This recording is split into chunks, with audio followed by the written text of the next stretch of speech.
Thanks so much for joining us again. It's Easter week, and like so many of you, everything feels really different right now. Trying to do this devotional, and all of a sudden the washing machine's on a spin cycle, so hopefully you don't hear that. One advantage of being home is we're really caught up on laundry for the first time in forever, it feels like.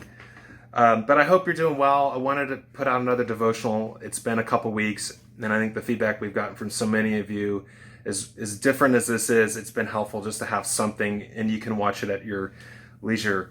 But today, and since we're just a couple days away now from Easter, I want to talk about us as human beings and what we need. And we are hope-shaped creatures. I think what the past couple weeks have taught us is that we, by far, are social beings. We need each other, but we are also hope-shaped creatures. We are knitted for it. We need it. A guy who did a lot of work on this was Viktor Frankl. He was a Holocaust survivor and a psychologist, and he wrote a book called Man's Search for Meaning. And in this book, he essentially says that if you lose hope, in fact, I'll quote him directly, a sudden loss of hope and courage can have a deadly effect.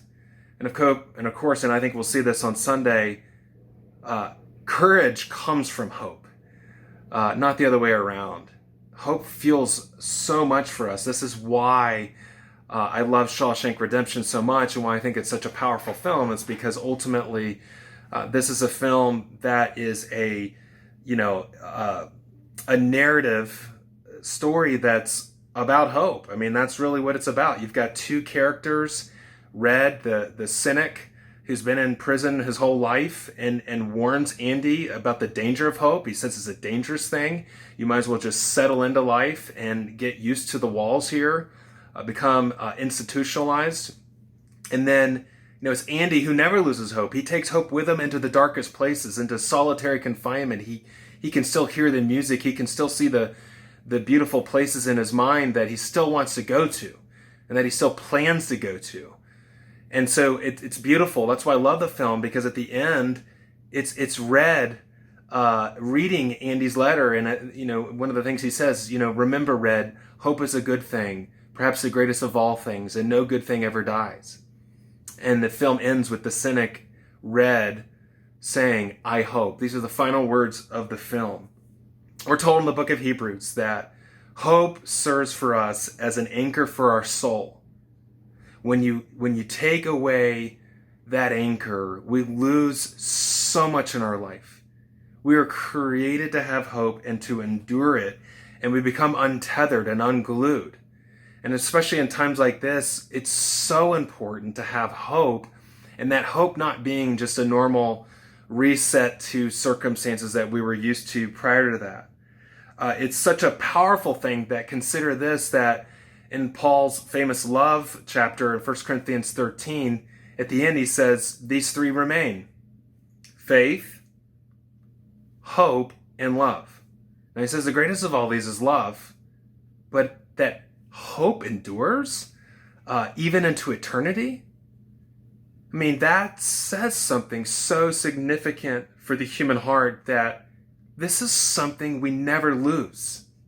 That even when we get to the thing we have and we've been hoping in, we continue to hope, which seems, it's not at odds. But the Apostle Paul in Romans 8, he says, hope that is seen is no hope. Who hopes for what he's seen?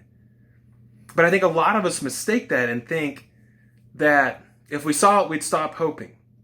Or for us today, meaning the consummation of the kingdom, heaven, and heaven coming to earth one day, and being face to face with God again.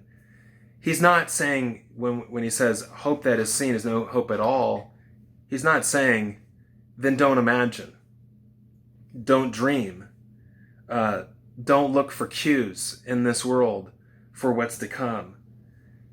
For the past 2 years, walking through a prolonged period of suffering, things have just gone on personally in our lives.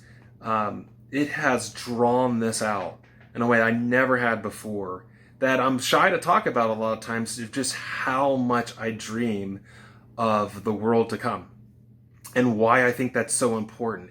It feels so out there for us. It feels like it has no application for us today when we want to deal with the here and now. And yet I'm reminded in books like First Peter, in the face of suffering, what the Apostle Peter gave to people was hope. The Apostle John gave the book of Revelation to suffering people, reminding them that the promise is certain for us, that we will see God face to face one day, that all things will be made new, and that we will walk with him in this place, on this earth. And so what are practical little takeaways? I think I've mentioned this before, and I'm going to try to share it in this video or another one, if I can figure out the technology. But I've started keeping a beauty catalog of just things that I see that make me think of the next world and remind me of the promise, that these are just foretastes of what is to come. So just on the most common things of life, of just on my jogs, and we're surrounded by such beauty around here. There's so many great opportunities to just stop, and we have these cell phones now that have great cameras, and they can touch up your photos without even asking it to do it. It's amazing what we can capture. And so as we transition and get ready for Easter this weekend, we're reminded that when Jesus rose from the grave, the promise is that what he did with his own body is the promise. This is especially what the earliest Christians believe. This is something that N.T. Wright says as well, that what Christ first did for his body is the promise what he's going to do for all the cosmos.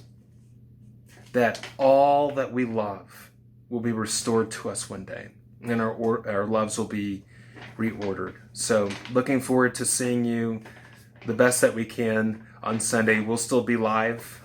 Some parts won't be, but we'll still be up there. And looking forward to seeing you. We'll see you.